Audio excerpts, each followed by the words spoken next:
Assalamualaikum. Waalaikum. Seperti Ya, itu saudara-saudara Krislam. Ya, silakan. ya, Bang Zuma. Terima kasih Silakan. untuk paparannya yang sangat tidak jelas. Iya, silakan. Ya, baik.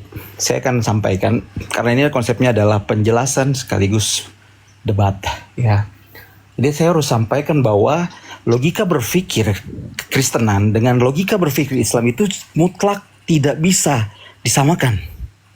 Ya, kalau Anda mencoba mengutip Alkitab Perjanjian Lama maupun Perjanjian Baru untuk menjawab iman dari Islam, itu logika yang cacat. Ya, cacat sekali. Karena iman ini bicara soal kepercayaan ya yang sudah ditanamkan oleh pendahulu-pendahulu. Kemudian dirasionalkan oleh pengikutnya. Ya, seperti Abang Zuma ini yang katanya mencari kebenaran, tapi tidak bisa membaca firman Tuhan dengan benar. Ya, sesuai dengan junjungannya.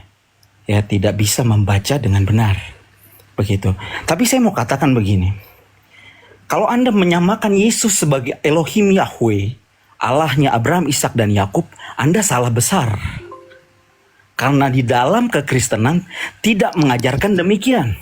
Yesus dan Elohim Yahweh itu beda. Bahkan tidak setara menurut keyakinan saya. Bisa Ya. bacakan Filipi 2 nomor 6? Sabar. Ini saya akan bacakan dalilnya. Oke. Enggak, sorry. Dalil yang disampaikan. Waktunya siapa ini, Bang? Dalil yang disampaikan. Ini boleh lanjut nggak? Kalau boleh. Saya bicarakan. Bisa bacakan Filipi 2 dulu, Bang. Bacakan Ya, Filipi 2. sebentar. Saya akan bacakan. Tenang saja. Tapi kita Ya, harus silakan. memulainya dari mana? Dari kisah para rasul Yesus atau murid Yesus yang menjadi jemaat, yang menjadi gereja mula-mula. Oke, Mereka saksi Yesus naik ke surga. Sabar. Stop. Anda takut. Enggak, stop. Anda takut. Ya, Anda takut. Enggak. Kisah 2 Saya enggak 36. pernah, saya enggak pernah takut Makanya sabar. kepada penyembah roh. Biar Anda Enggak takut tahu saya bahwa kepada Yesus penyembah dan roh. biar Saya nggak takut sama penyembah roh-roh, Anda paham? tahu Yesus Nggak usah dan terlalu Allah sombong, itu Bang. beda. Tadi kami Anda takut, diskusi Anda takut, bagus Anda di takut, sini. Anda takut. Cemen, Di sini Anda kita takut, cemen. diskusi baik. Di sini kita diskusi baik, Bang. Nggak ada masalah takut ataupun tidak. Belanda datang pun saya nggak takut, apalagi cuman pengikut kayak Anda. Iya, maksudnya diskusi yang Iya, inilah baik saya sama aja. Bang Zuma. Maksudnya izin dulu lah, gitu loh. Saya walaupun apa ya? Gini Ya aja Kristen, kalau anda berani temuin saya di Jakarta. Kalau lu laki-laki itu aja, langsung ketemu gua aja, oke? Kalau lu berani, lanjut. enggak. Silakan dinaikkan. Kalau Anda mau diskusi dengan baik, saya layani. Tapi jangan Anda mengatakan kemudian bawa-bawa Nabi saya bodoh gitu ya. Tidak bisa membaca gitu. Saya bisa uji Anda bisa baca atau tidak. Kan gitu. Ya. Adalah lebih baik Nabi saya tidak bisa membaca daripada Tuhan. Ya udahlah ya, nanti jadinya hina nantinya. Udahlah, silakan Anda naik ke atas sini, kita berdiskusi. Anda mengatakan logika Kristen dan logika Islam itu tidak sama. Anda tidak ngerti apa itu logika. Anda tidak ngerti apa itu logika. Itu bahayanya itu di situ. Ya, silakan.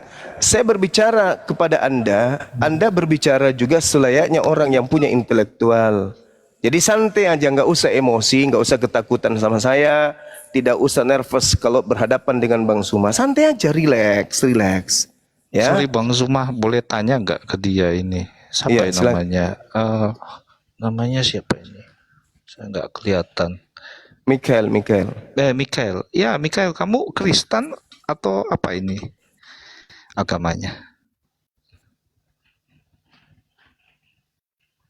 Ditanya itu agamanya apa? Nggak usah grogi, santai aja, santai. Mikael. Saya tahu kamu itu fitness selama 6 tahun untuk bicara dengan saya. Nggak usah, santai aja, napa? Relax. Karena saya tidak akan pernah bisa kau takut-takuti gitu loh. Nggak pernah, nggak bisa kau takut-takuti saya. Kamu agama apa, Mikael? Saya bingung. Waalaikumsalam. Malam. Sebentar dulu, sebentar dulu, Oke, siap. Layani dulu yang satu ini, yang sok jagoan nih. Santai aja Bang Mikael. Ayo ditanya agamanya apa? Mikael, kamu agama apa?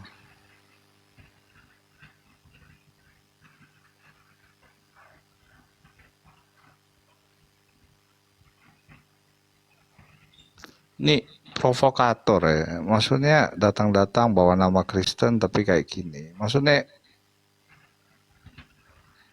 halo? Ditanya Udah nggak kayaknya udah jawab. ampun, gak mau bicara, banyak mak turunin aja gitu. Iya. Iya. Ini provokator itu. Hujan lagi di sini. Lanjut Bang Andi, silakan Bang Krislam. Dinda. Iya, ngomong enak-enak kok. Aduh, sudah gak waras tuh orang. Ya, Bang Zuma. Jadi kalau tadi kan berbicara tentang keturunan ya. Nah, itu yang maksud saya itu kalau pandangan Bang Zuma tadi terkait keturunan itu kalau dihadapkan posisi seperti saya itu masih berbicara tentang posisi Bang Zuma seperti saat ini gitu. Maksudnya tidak mudah untuk tiba-tiba seperti itu sih. Nah, tapi gini, kalau Bang Zuma tadi bilang firman yang Bang Zuma imani itu menggunakan logika dan bisa mudah dipahami. Sedangkan berbicara penciptaan manusia pertama itu Adam kan di surga ya. Nah, itu cukup sulit untuk dipahami kalau dia bisa tiba-tiba langsung turun ke bumi. Dan berbicara juga Tuhan itu menciptakan langit dan bumi itu kan agak sulit untuk terima secara logika akal. Sampai saat ini pun manusia itu mencoba untuk mencari pengetahuan kan soal galaksi ini sejauh mana, tapi kan nggak sanggup gitu. Karena begitu besar kan, begitu mahalnya kuasanya dunia Tuhan itu, sedangkan kita kan terbatas. Jadi sehingga kita ingin mengetahui tentang Tuhan itu nggak bisa secara utuh gitu. Nah, tapi kalau Bang Zuma menyampaikan tadi soal Tuhan Yesus itu, ya itu mungkin lain cerita ya. Nanti bahasnya pasti larinya kan nanti ke Tritunggal kan nantinya. Tapi kalau di sini saya mau bahas di tahap awal dulu gitu, yang dimana itu tentang keturunan maupun kitab yang Bang Zuma bilang kan lebih mudah dipahami, tetapi ada ayat-ayat yang memang menjelaskan yang sangat sulit dipahami gitu. Menurut pandangan saya sih gitu sih Bang Zuma. Iya, baik. Jadi kalau di Islam Bang, Al-Qur'anul Karim menjelaskan a'udzubillahi minasyaitonirrajim. Sanurihim ayatina fil afaq wa fi anfusihim hatta yatabayyana lahum annahul haqq. Awalam yakfir bi rabbika annahu ala kulli shay'in syahid. Aku akan memperlihatkan kepada mereka tanda-tanda kebesaranku di segenap penjuru alam semesta dan pada diri mereka sendiri. Sehingga jelaslah bagi mereka bahwa Al-Quran itu adalah benar. Itu kata Allah. Sanurihim ayatina fil afaq wa fi anfusihim. Aku Tuhan memperlihatkan kepada mereka tanda-tanda keberadaanku, kebesaranku di segenap penjuru. Nah, kalau ini saya katakan Islam itu masuk akal ya ini. Jadi Allah kemudian memperlihatkan kepada manusia kebesarannya, kemahakuasaannya. Contoh, tubuh kita ini, siapa yang menyusun lidah, bibir, pita suara sampai mengeluarkan gelombang berupa irama, ketukan-ketukan not, sehingga kuping mendeteksi gelombang itu datang dengan suara misalnya aku. kamu, dan seterusnya. Itu siapa yang mengatur? Siapa yang membuat itu? Kita? Bukan. Lalu kemudian ucapan yang ingin kita keluarkan, sebelum kita keluarkan itu ada semacam perintah dari otak. Kok bisa kayak gitu? Siapa yang membuat itu semua? Kita? Bukan. Inilah yang dikatakan oleh Allah, sanurihim ayatina fil afaq. Artinya bahwa orang yang berakal akan mengetahui tentang Allah, tentang Tuhannya itu sempurna. Kita makan, masuk ke dalam tubuh. Asupan nutrisi yang masuk ke dalam tubuh, yang ke rambut dan yang ke kuku itu sama. Begitu juga yang ke hidung, yang ke bibir, yang ke mata, dan yang semuanya. Tetapi kenapa yang bertumbuh hanya rambut, hanya kuku? Kenapa gigi nggak bertumbuh? Kenapa hidung tidak bertumbuh layaknya rambut? Siapa yang membatasi itu semua? Kita? Bukan. Atau mungkin kedua orang tua kita? Bukan juga. Atau negara ini, pemerintah ini yang berikan aturan. Wahai penduduk Indonesia, apabila kalian makan, cukup yang bertumbuh dan bertambah panjang adalah rambut dan kukumu aja ya. Apa ada aturan kayak gitu? Dan meskipun ada aturan, apakah bisa menghentikan itu? Tidak. Kenapa rusuh ini tidak memanjang? Melilit-lilit dalam tubuh kita, dalam perut kita, selayaknya rambut ini yang bisa digunting. Kenapa? Siapa yang mengatur itu semua? Inilah yang Allah katakan, sanurihim ayatina fil afaq wa fi anfusihim hatta yatabayyana lahum annahul haqq. Aku akan memperlihatkan kepada mereka tanda-tanda keberadaan, kebesaranku, kekuasaanku di segenap penjuru. Bagi yang berakal pasti sampai. Tapi yang tidak berakal tidak sampai. Kami yang berakal sampai. Oh iya ya. Kita berbicara ini, yang membentuk suara ini siapa? Kita? Bukan. Bukan kita. Bahkan kita tertidur sebentar dan tertidur dan terbangun lagi, bukan kita yang mengatur semua napas kita itu ketika kita terlelap. Bukan kita kemudian yang mengatur dari jantung kita ketika kita terlelap. Tiba kemudian kita bangun. Pada saat kita tertidur nyenyak, usus kita ingin mengeluarkan kotoran, dengan sendirinya kita bangun.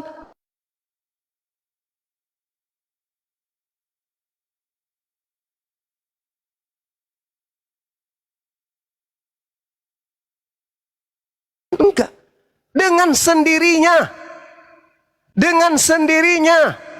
Dengan sendirinya kemudian tubuh kita ini bangun dari tidur hanya untuk ke toilet. Padahal tadi kita nyenyak tidur. Siapa yang mengatur itu semua? Kita. Gak mungkin. Jadi Tuhan tidak perlu kita cari. Karena Tuhan itu meliputi segala sesuatu bagi orang yang berakal. Kalau yang tidak berakal, dia mencari Tuhannya. Mana Tuhan saya? Oh, Tuhan saya ini yang digantung di pohon. Oh, ini Tuhan saya yang merangkak kemudian keluar dari ayunan. Itu orang yang tidak berakal. Sedangkan orang yang berakal, begitu dia bercermin, dia sudah tahu Tuhannya itu siapa. Makanya di Islam itu apa? Asyhadu alla ilaha illallah. Aku bersaksi tidak ada Tuhan selain Allah. Bersaksi loh. Kenapa dia berani bersaksi? Ya karena dia melihat ketidakberdayaan dirinya. Dia tidak mampu kemudian untuk mempertahankan supaya kulitnya ini tetap apa kulit ini? Tetap kencang, tidak keriput. Dia tidak bisa mempertahankan supaya mukanya ini tetap ganteng, tidak menua. Dia tidak bisa mempertahankan kulitnya, rambutnya ini tidak memutih.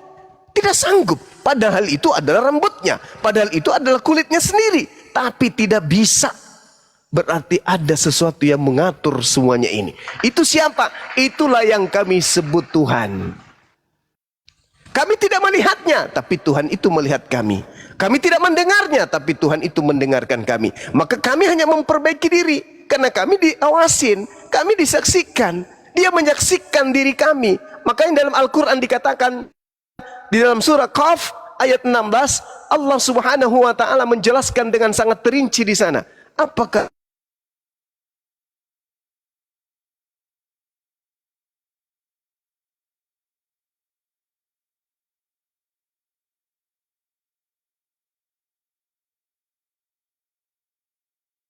ada di dalam hati manusia. Kata Allah, aku tahu, aku ngerti, aku paham, aku mengetahui apapun yang engkau katakan di dalam hatimu. Walaqad khalaqnal insan wa na'lamu ma tuwaswisu bihi nafsuh. Aku menciptakan makhlukku bernama manusia, dan aku mengetahui apa yang dibisikkan oleh hatinya, dan aku lebih dekat kepadanya daripada urat lehernya. Nah, itu makanya umat Islam tidak memerlukan Tuhan dalam bentuk makhluk, tidak memerlukan Tuhan dalam bentuk apapun, karena memang Tuhan itu laisa kamitslihi syai'. Tuhan tidak serupa dengan apapun. 2 Samuel 7 nomor 22. Tuhan itu maha tinggi, tidak serupa dengan apapun. Laisa kamitslihi syai'. Itu yang terjadi, Bang. Itu yang kami imani. Jadi, ya itu tadi, kalau misalnya kita mau berbicara mengenai konsep ketuhanan, Tuhan kami itu tidak bisa dilihat, tapi bisa diketahui bahwa Tuhan kami itu ada. Dengan cara apa? Dengan cara melihat alam semesta ini, dengan melihat diri ini, maka kami yakin Tuhan itu ada. Pencipta langit dan bumi itu ada. Tanpa kemudian kami harus melihatnya. Lalu bagaimana cara kami berhubungan dengan Tuhan kami? Dengan cara beribadah, sujud, menyembah kepadanya. Seperti itu, saudara. Silakan mungkin teman-teman Dinda Pera Istar monitor. Dek, adek, Kores. Ya, paman. Masuk pamanku. Ya, sebentar dek, diambil alih dulu sebentar. Aku mau bikin kopi bentar. Bentar, besok baru live lagi Gurunda tuh. Enggak dong. Enggak, serius. Serius, aku di sini. Iya, siap. Oke. Ya, Krislam. Ya, Gurunda. Silakan deh, silakan. Iya Bang Zuma. Ya, jadi Krislam mau masuk Islam. Kan seperti tadi Bang Zuma sampaikan. Jadi kalau diperhadapkan situasi keadaan mungkin seperti saya itu kan tidak semudah itu Bang, gitu. Banyak faktor. Kenapa? Ya. Takut Ya, dipukul keluarga.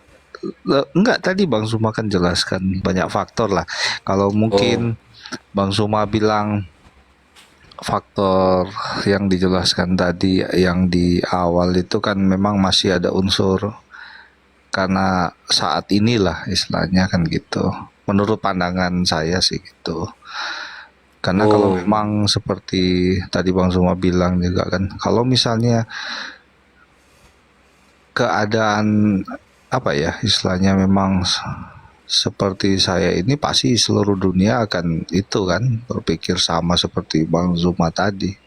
Tapi kan nggak begitu juga kan gitu. Itu sih kan pandangan, makanya pandangan itu kan berbeda-beda ya. Berbicara, makanya kalau di kekristenan itu kan iman itu timbul dari pendengaran. Nah, pendengaran itu adalah firman Tuhan kan. Jadi kalau berbicara firman Tuhan di kita ini kan pasti harus kita berbicara mengimani dulu. Nah, kenapa belum beriman? Kenapa? Kenapa belum beriman? Beriman gimana itu maksudnya? Ya beriman sama iman yang benar lah. Iya, yang mana? Yang Islam. Oh bukan, bicara tentang kekristenan, maksudnya iman timbul itu kan emang di Muslim ada Bang seperti itu ayatnya. Tentang berbicara tentang firman Allah. Bukan. Dalam Islam itu kita, yang tadi saya jelasin, iman timbul dari pendengaran itu. Kalau kami itu lebih ke pembagian klasifikasi manusia. Jadi Ya, manusia itu pakai- ada 3 golongan, Muslim, kafir, munafik. Nah gitu. Lebih ke situ kalau kita. Oh bukan, maksudnya berbicara pemahaman tentang firman Tuhan itu kan berdasarkan dari iman gitu. Kita kalau harus mengimani dulu. Kalau tadi Bang Suman jelasin kan dari logika. Abang nggak ngikuti ya tadi pembicaraan, baru masuk ya ini Abang. Enggak dong. Oh, Baru seperti masuk tadi. ini. Baru masuk kok, baru lihat ini. Iya, aku disuruh bertugas, jadi Oh, bertugaslah tugas, sudah. ya. Memang sering aku dengar orang Kores. Ya, jadi pada intinya ya sudah sangat jelas sih tadi Bang Suma. Cuman kan namanya keadaan yang tadi seperti saya jelasin itu nggak. Cuma Bang, saya mau tanya, kalau menurut Abang sendiri ya, berbicara tentang apa? Saya kan bukan apa ya, karena ada beberapa eh apa info ya, istilahnya beberapa firman ya. Jadi firman yang ini menyata ini yang satu. Kalau di Abang sendiri itu Ismail itu dari kan keturunan Nabi Muhammad kan dari Ismail, betul ya Bang ya? Terus Nah, Ismail itu ibunya siapa Bang namanya di Al-Qur'an? Kalau boleh tahu. Sayyidah Hajar. Nah, soalnya kan menurut pandangan saya kan di situ kan ada perbedaan mulai dari Abraham ya, Ibrahim itu sih. Nah, terus kalau boleh tahu, itu istri keberapa itu Bang Siti? Siapa namanya? Siti Hajar itu yang kedua. Soalnya kalau itu infonya yang kedua kan di Alkitab Kristen sama gitu. Cuman namanya kayaknya beda itu kayaknya. Enggak Iya, kalau sesuai. ngikutin apa? Kalau ngikutin dari Sarah misalnya kayak gitu, jatuhnya itu masih prototipe purwarupa gitu. Jadi maksudnya tuh Bagaimana Bang? masih Patreon, masih prototipe purwarupa, di mana kebenaran itu dipercontohkan hanya untuk satu bangsa saja gitu kan, jatuhnya ke Betul, sana, betul Israel. ya kan?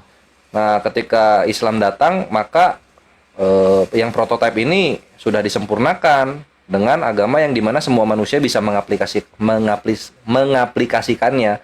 Karena gini, kalau lu mau mengimani dari anak pertama, misalnya Ishak begini dan begitu, lu kalau misalnya kurban harus ke Israel, gitu kan? Ketika lu mau menebus dosa tidak bersalah lu harus ke Israel. Terus kalau misalnya lu mau membenarkan iman lu harus menjadi bangsa Israel gitu. Dan masuk bangsa Israel itu mahal sekali. Jadi apa-apa tuh harus di Israel. Gimana orang yang hidup di Amerika, di Australia, di Indonesia harus ke Israel mulu gitu loh. Nah ini kan nggak bisa diterapkan kecuali hanya satu bangsa saja. Nah Islam datang membuat semua bangsa bisa mengimani Tuhan yang benar ini gitu. Iya, Bang. Jadi kalau di situ memang kan mulai dari kontroversinya ini kan keturunan itu kan mulai dari, kalau saya menurut pandangan saya, nggak tahu yang lain ya, teman Kristen maupun Muslim. Kalau menurut pandangan saya mulai dari Abraham itu. Cuma ada beberapa pertanyaan saya di Komal Muslim, saya tanya agak sulit membahas itu, sehingga maksudnya Apa yang agak sulit? dari situ. Jadi gini, Masa ada yang sulit dibahas sama Islam sih? jadi gini. Saya Nggak lihat tadi Alda ngobrolin mana surga yang waras, mengawini bidadari atau mengawini Tuhannya sendiri. Emosi satu room di sana. Itu nggak sulit, Bre. Jadi gini, Bang. Saya misalnya pernah tanya itu tentang anak dari Siti ya, berarti si Ismail kan.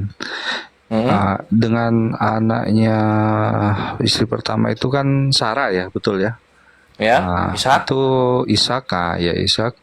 Itu yang dipersembahkan itu sama Abraham atau Ibrahim itu siapa itu dia? Ini Ismail. Baik Ya, dari sudut Ismail. Islam maupun dari apa kitab suci Yahudi. Nah, kalau menurut Kristen kita sendiri itu adalah Isa gitu loh. Nah, di Ya, sini walaupun maksain kita hargai. Terus nggak masalah sih. Cuman secara ini perbedaan ini kan kadang ya kita kan namanya mencari kebenaran kan, nggak salah kan kita bertanya gitu loh, maksudnya kan saling Ya, betul. bertanya. Nah itu sering saya tanyakan ke teman-teman gitu loh. Maksudnya kenapa Abraham ini lebih memilih anak istri kedua yang kalau di Muslim tuh ya, anak istri kedua yang dipersembahkan, bukan anak pertama gitu. Padahal jelas-jelas kan Ya, karena apa ya? gini bre, ketika Tuhan memerintahkan, lu nggak bisa nunggu gitu. Nah, ketika posisi diperintahkan Tuhan untuk menyembelih anaknya yang tunggal kan gitu, itu Ishak belum lahir. Posisinya kan gitu. Dalam Al-Quran juga kronologisnya begitu. Perintah itu datang sebelum kabar gembira kedua. Apa itu gembira kedua? Kelahiran Nabi Ishak gitu loh. Jadi gimana disuruh nyembelih Ishak tapi Ishaknya belum lahir, itu gimana caranya?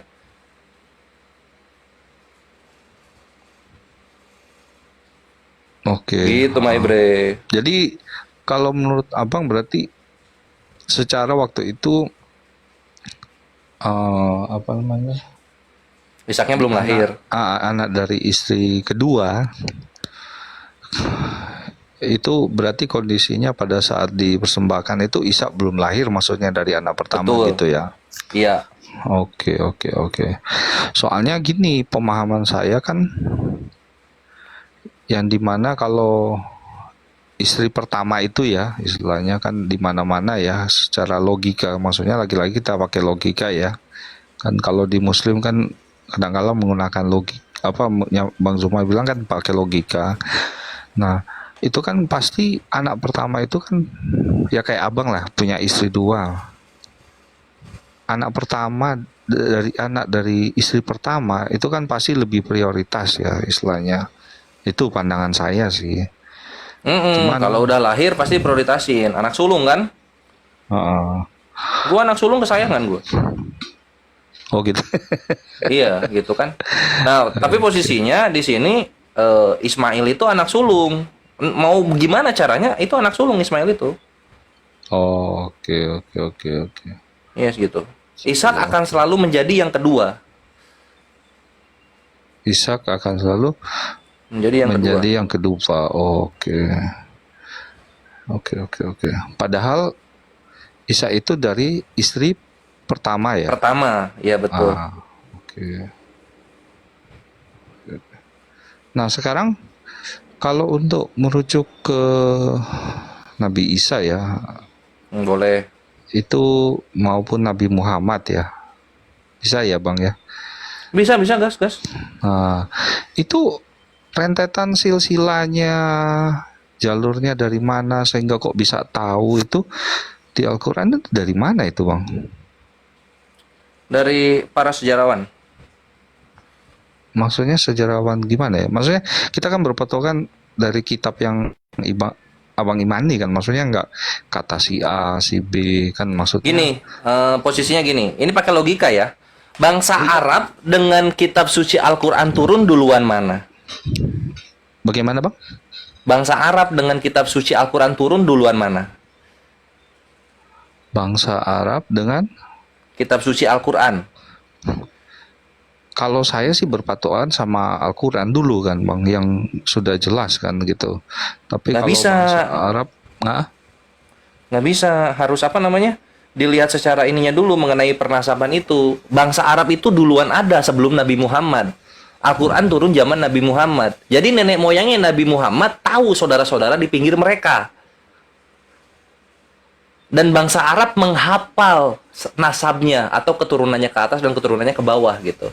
Nah, nanti penghafalan itu tuh sampai kepada Nabi Ismail. Nabi Ismail tahu siapa saja anak-anak dan saudara-saudaranya, baik dari Ismail maupun dari Ishaknya, tahu mereka.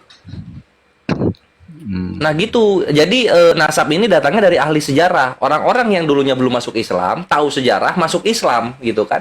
Diceritakanlah mengenai sejarah ini, gitu ke Islam. Sama kayak gini, keselamatan datang dari bangsa Israel kan gitu. Abraham dibilang orang Israel, orang Kristen gitu. Kalau secara logika Abraham itu orang Irak. Nenek moyangnya orang Israel, itu orang Irak. ya Persia kan, Persia kalau Yes. bilang dulu. Betul, Ur-Kasdim itu kan ada di Irak. Bukan dong Persia, Iran dong. Iya, Persia. Cuma gini, Bang, yang saya heran keterangannya itu kan apa berdasarkan sejarah itu, maksudnya nggak berdasarkan dengan kitab yang abang imani itu yang dijelaskan terkait, karena di situ kan banyak apa ya, firman-firman dari nabi-nabi yang ada kan gitu ya. Nah, nasab itu bukan firman. Maaf. Nasab itu bukan firman, nasab itu ilmu sejarah mengenai keturunan kita gitu. Sedangkan firman Allah isinya hukum-hukum yang harus dijalankan dan dijauhi. Hukum-hukum yang harus dijalankan, larangan yang harus dijauhi, hikmah-hikmah yang bisa kita ambil, dan juga pengajaran kisah-kisah nabi-nabi terdahulu gitu. Nah, sekarang kalau kita misalnya bahas nasab gitu ya. Allah nih bahas nasab secara komprehensif gitu. Manfaatnya untuk umat manusia apa? Lebih mencintai bangsa Arab begitu? Gitu loh. Contoh misalnya Israel gini kan, dalam Islam itu sangat diketahui bangsa Israel itu bangsa yang sangat mengagung-agungkan nasab kan gitu. Nah, sekarang kita lihat apa fungsinya? Ketika kita tahu silsilah nih, silsilah baik Arab maupun Israel, apa fungsinya dalam iman? Ujung-ujungnya apa? Mendiskreditkan tanah kelahiran kita, yang dimana di Islam itu dihilangkan sama sekali mengagung-agungkan nasab gitu loh. Oke. Nah, ini kan Mantap. Al-Quran ini kan dekat sekali kalau Bang cerita sama Israel ya, berarti ya, Yahudi ini. Nah, bahkan tadi sama Abang kan bilang, Thank you Nat Bonafide. Semoga manfaat argumen Kores untuk Alda Victory. Silakan. iya, sama apa namanya, istri ini di melalui kitab Yahudi ya. Berarti sebenarnya kitab Taurat itu kitab Al-Quran itu berarti maksudnya Abang dari kitab Taurat juga, maksudnya dari Yahudi juga atau gimana itu? Dari enggak dari dong. Enggak. Kitab Al-Quran, kitab Taurat yang kami imani, Injil, Zabur itu dari Allah semua. Oh, Gitu, dari Allah semua. Yang membedakan apa? Al-Quranul Karim hukumnya digunakan sepanjang masa sampai kiamat. Sedangkan kitab-kitab sebelumnya itu dibatasi oleh kitab yang turun kemudian, gitu loh. Jadi Taurat turun nih, maka orang-orang di sana mengimani Taurat gitu. Injil turun, ya orang-orang harus berpindah ke Injil, tinggalkan Taurat gitu kan, karena sudah ada yang menyempurnakan. Zabur turun, Zabur dulu ya, orang-orang harus ke Zabur. Habis Zabur baru ke Injil, mereka mengimani Injil. Nah, setelah Injil baru ke Al-Quran semuanya gitu loh. Jadi iman dalam Islam itu kita mengimani, percaya bahwa Allah pernah menurunkan kitab yang diikuti oleh umat-umat sebelumnya. Beres sampai situ. Udah kelar sampai situ. Nah, sekarang kita ke Al-Quran. Nah, di Al-Quran semua pokok kehidupan yang ingin lu pelajari, dasarnya itu di Al-Quran. Bagaimana lu berbakti kepada orang tua, bagaimana lu menjadi pemimpin, bagaimana lu menghadapi musibah, bagaimana lu menjadi suami, itu dasarnya di Al-Quran semuanya. Gitu loh, dari lu masih lahir, kemudian lu mati, kemudian setelah mati ngapain, itu Al-Quran dasarnya. Gitu.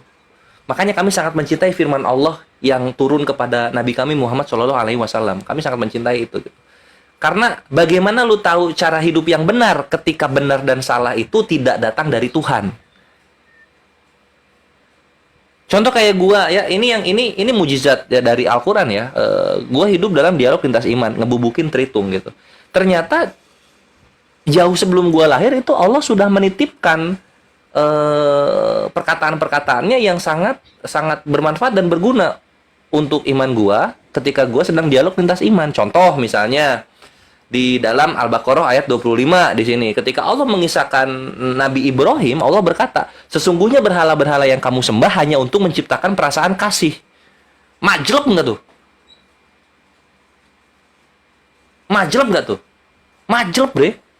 Gitu loh. Karena ketemu dengan siapa? Para penghujat-penghujat Islam, mereka mengimani bahwa Tuhan itu mengajarkan kasih tok.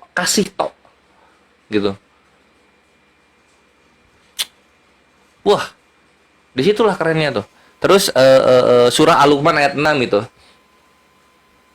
Sesungguhnya di antara mereka yang membenci Islam, ada orang-orang yang suka memelintir ayat-ayat Allah.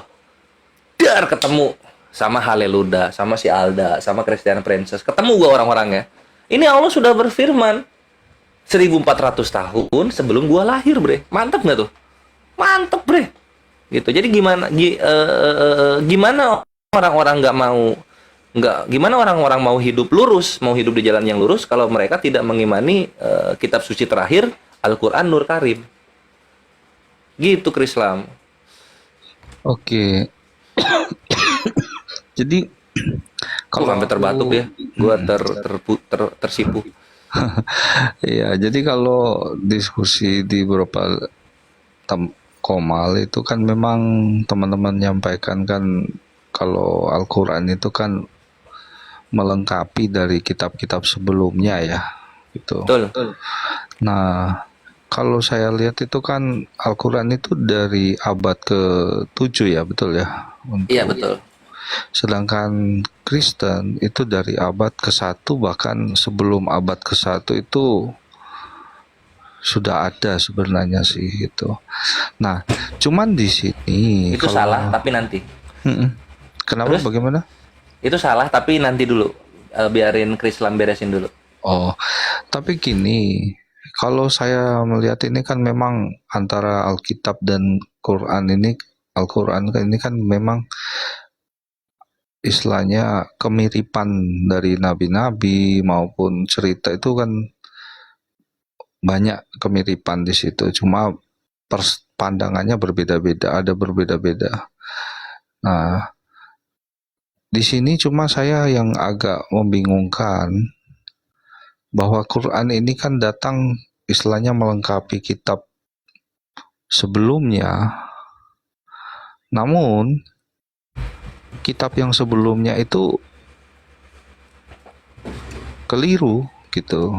Ibarat kata kan kalau sudah ada sejarah sebelumnya yang menjelaskan, kalau melengkapi itu kan istilahnya kan pasti nggak mungkin ini ya gitu sih. Tapi ini kenapa bahkan dia hanya berbicara hanya sebatas perjanjian lama saja gitu sih kalau saya lihat ya, ibarat kata hanya Taurat, tentang buku kitab Taurat itu sih. Injilnya nggak dibahas gitu ya? Iya, karena memang beberapa diskusi sebelumnya itu Injil itu ya itu sih ada teman-teman Muslim itu belum bisa menjelaskan mana Injil yang benar itu sih. Mana Injil yang benar? Betul, dan ujung-ujungnya katanya nggak perlu dicari katanya. Nah, itu yang membuat saya agak bingung sih istilahnya apakah benar gitu, itu sih. Gimana? Oh, ini Aki Saiful mau masuk? Bro, enggak, lanjut aja bro.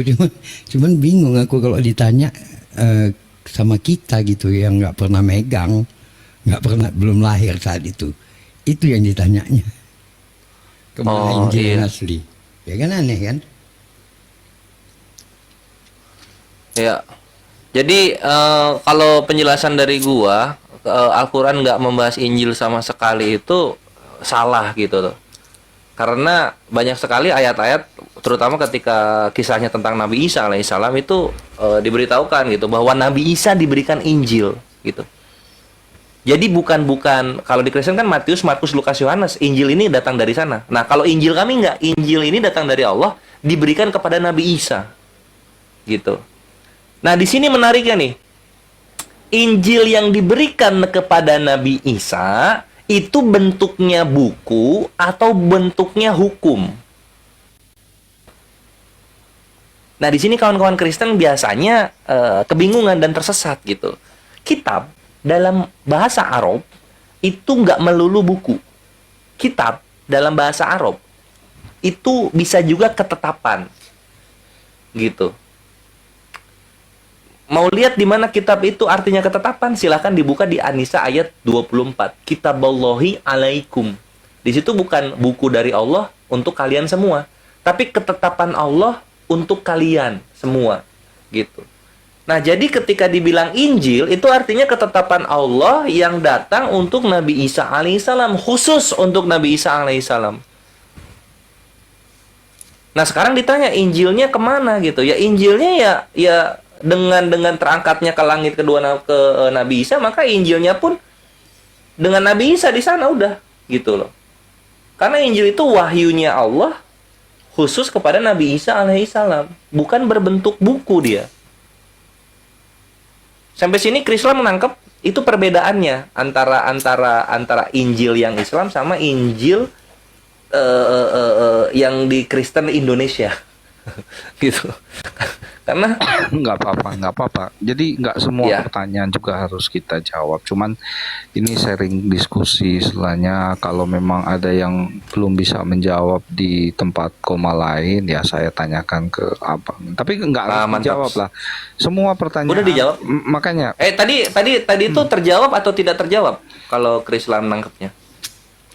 kalau pandanganku sih sepertinya masih belum lah. Tapi nggak apa-apa bang. Dalam arti dalam Masih belum. Waduh, masih keimanan nggak gini bang. Keimanan itu bukan sesuatu hal yang dipaksakan. Kira-kira menurut abang keimanan itu apa sesuatu hal yang dipaksakan atau tidak? Sebenarnya bukan guanya yang nggak menjawab, tapi Krislamnya nggak mampu untuk menanggapi gitu. Karena ketika gua bilang Injil itu bukan berbentuk buku gitu, tapi berbentuk wahyu dari Allah kepada Nabi Isa. Nah, di situ Krislam ngeblank sebagaimana Kristen-Kristen yang lainnya. Maksudnya menurut abang istilahnya iman itu apakah sesuatu hal yang perlu dipaksakan atau tidak kira-kira? Iman itu sesuatu yang perlu dipaksakan atau tidak gitu. Tergantung kita nanyanya ke siapa. Kalau kepada orang lain ya nggak peduli amat gitu kan. Tapi kalau kita berbicara tentang orang-orang yang kita sayangi, Abang. iya ya. Itulah menurut gua tergantung. Yang ditanya ini siapa? Anak gua, istri gua gitu loh. Atau orang lain yang tidak ada hubungannya hidupnya sama gua. Gitu. Karena buat gua pribadi ini nyambung sama iman dalam Islam gitu. Kenapa? Karena iman dalam Islam ini menjelaskan bagaimana kehidupan di dunia dan kehidupan di akhirat ya gitu. Sekarang gini posisinya. Dalam Islam di sorga itu melanjutkan hubungan semua manusia di dunia. Contoh misalnya lu punya istri di dunia gitu. Nah, terus kemudian lu berdua meninggal. Nanti dibangkitkan, kalau lu berdua masuk surga, maka dua-duanya ini masih suami istri, bre. Gitu. Kalau lu punya anak lu masuk surga, itu masih anak lu. Masih anak lu itu di surga. Kalau lu punya orang tua, masuk surga, itu masih orang tua lu. Itu yang perlu dipahami. Nah, jadi kalau ditanyakan misalnya kepada keluarga, pada anak nih, iman itu harus dipaksakan nggak? Kalau anaknya bebal gitu, kita harus paksain. Kenapa? Karena kita nggak mau nangis sejadi-jadinya ketika melihat di ujung hayat anak kita mati kafir. Karena kita tahu ke depannya apa? Berpisah di sorga. Sorry bang, maksudnya secara general, bukan secara pendapat, tapi maksudnya bukan keluarga, secara general pada umumnya. Oh, jangan keluarga ya. Oke. Kalau jangan keluarga ya jangan dipaksain. Kayak aku, ya, pastilah, ini nggak masuk akal toh bang. Laikra Akan biarin masuk. Nah, itu tuh udah dijawab tuh. Kita. Nah, kalau orang lain gitu paksaan kan. dalam beragama. Itu. La ikraha fiddin, tidak ada paksaan dalam beragama. Islam. Kenapa? Itu Boleh minta Mayuri. waktunya. Oh iya, monggo, Islam. silakan. Iya, terima kasih Bang Islam ya. Assalamualaikum, selamat malam semuanya. Ini